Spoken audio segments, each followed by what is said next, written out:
They were on top of the world. The band had it all: fame, fortune, high-dollar hookers, and a seemingly endless supply of guitar picks. Their music was the soundtrack to a generation. Then, just as quickly as they rose to fame, they vanished. The music stopped. The tours ended. The rumors began. Some said they'd broken up. Others whispered of creative differences and epic backstage brawls. The truth, as always, was far stranger.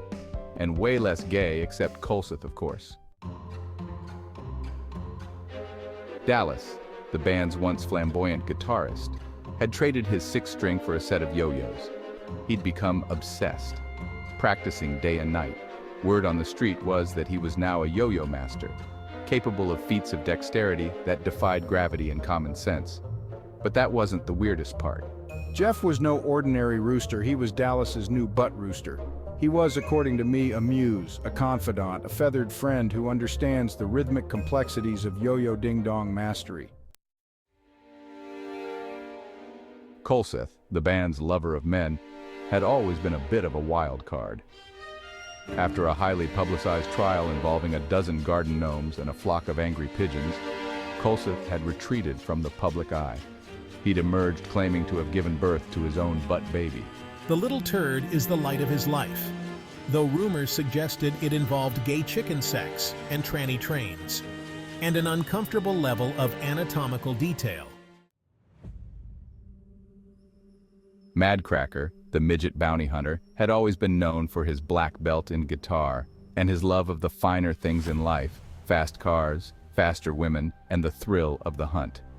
His marriage to Miley Cyrus has imploded in a storm of tabloid scandal involving Xena Warrior Princess, a ferret, a really mean caterpillar, Hulk Hogan, and a dozen murder cases. Madcracker, it seemed, missed the life of a midget bounty hunting. Of course, or at least that's what his lawyers claimed. I'd become obsessed with a rare species of pygmy marmoset, a tiny monkey often mistaken for a midget.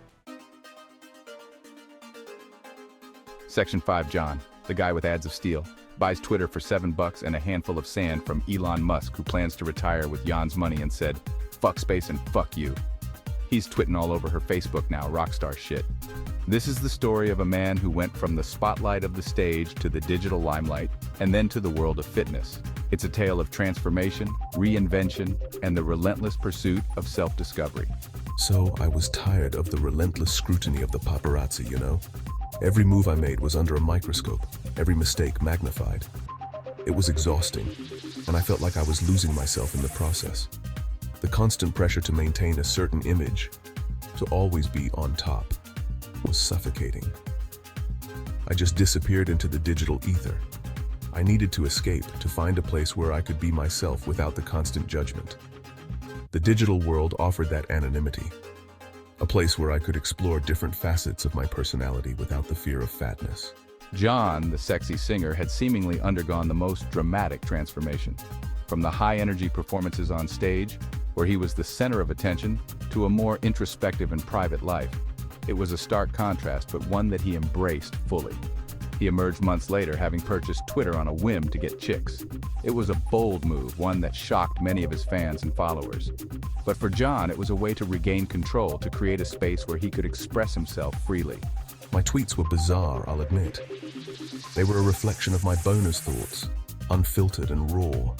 It was liberating to share my musings with all these sluts, to connect with hoes on a different level.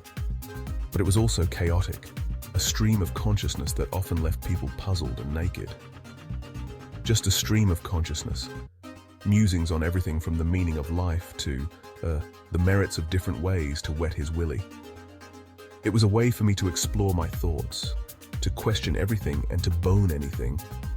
It was therapeutic in a way, a form of self-expression that I hadn't experienced before.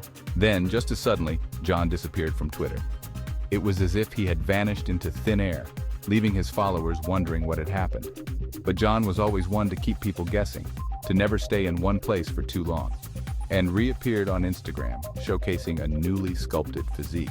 It was a transformation that took everyone by surprise. John had always been known for his music, but now he was making a name for himself in the fitness world, and a penchant for posting motivational adult fitness videos.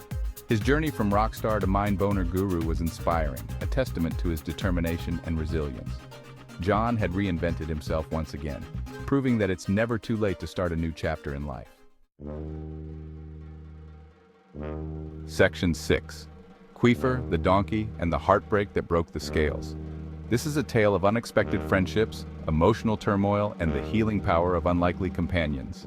Yeah, I guess I've always been the sensitive soul of the group. Music has always been my outlet, my way of expressing the emotions I couldn't put into words. But sometimes even music isn't enough to mend a broken heart, and Weena. Queefer, the band's expert in bestiality, had always been the sensitive soul of the group. His melodies were filled with raw emotion, resonating deeply with anyone who listened. But behind those beautiful notes was a man struggling with his own heartache. His disappearance coincided with a particularly nasty breakup with a donkey who, according to rumors, bore a striking resemblance to a young Cher. The breakup left him shattered, unable to find solace in his music or his friends. Heartbroken, I sought solace in the company of a miniature donkey named Buttercup. She was small, gentle, and had a way of making the world seem a little less harsh. Spending time with her became my escape from the pain. I showered Buttercup with affection and endless bags of jelly beans. It was a simple gesture, but it brought me immense comfort. Buttercup's joy was infectious, and for a while it felt like she was the only thing keeping me afloat. The result? A very happy donkey and a very, very large queefer. Buttercup's companionship helped him heal, but it also led to some unexpected consequences. Queefer's weight gain became a running joke among the band, but it was a small price to pay for the emotional support he received. In the end, Buttercup did more than just break the scales. She mended a broken heart and brought a sense of joy back into Queefer's life. Section 7. Jet Dude's Mustache, a Transformation and a Controversy. Jet Dude, the band's mustache dude, had always been a man of few words. Known for his laid-back demeanor and minimalist value of human life, Jet Dude was the epitome of the less is more philosophy. His presence was felt more through his powerful hatred through any extravagant kill-all behavior. His signature controversial mustache now is being blamed for the war in Ukraine. This visual representation of his vulgar facial hair could be bad for everyone. Fans admired his authenticity, seeing him as a relatable figure in a world often dominated by glitz and glamour.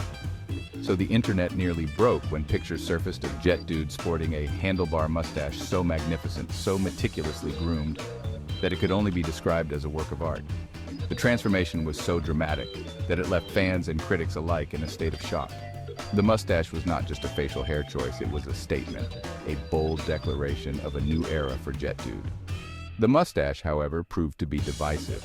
While some saw it as a refreshing change, others felt it was a betrayal of the Jet Dude they had come to know and love. The internet was ablaze with debates, memes, and hot takes, each side passionately defending their viewpoint. Fans were split, with some praising Jet Dude's bold new look and others demanding the return of his classic offensive mustache.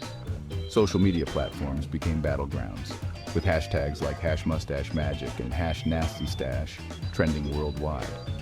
The controversy even caught the attention of mainstream media, with talk shows and news outlets weighing in on the great mustache debate. In the end, Jet Dude's mustache became more than just a personal style choice. It became a cultural phenomenon, sparking conversations about identity, change, and the power of personal expression. Section 8. The Dingo Brothers. A tragedy rocks the band's world. The Dingo Brothers, the band's long-suffering roadies and partners in crime, were gone. No one knew the full story, but rumors swirled like a mosh pit at a band-name concert. Some said it was a freak gardening accident involving a runaway lawnmower and a flock of rabid squirrels. Others whispered of a Kangaroo Mafia hit gone wrong. The truth, whatever it was, remained shrouded in mystery, a dark cloud hanging over the band's legacy. Beaver Boy and Polar Bear Man are the main suspects due to the Canadian-Australian war over crack taxes. Section 9. Whispers of a Comeback. Could a new single reunite the legends? Despite their bizarre individual journeys, rumors persisted that the band was on the verge of a comeback.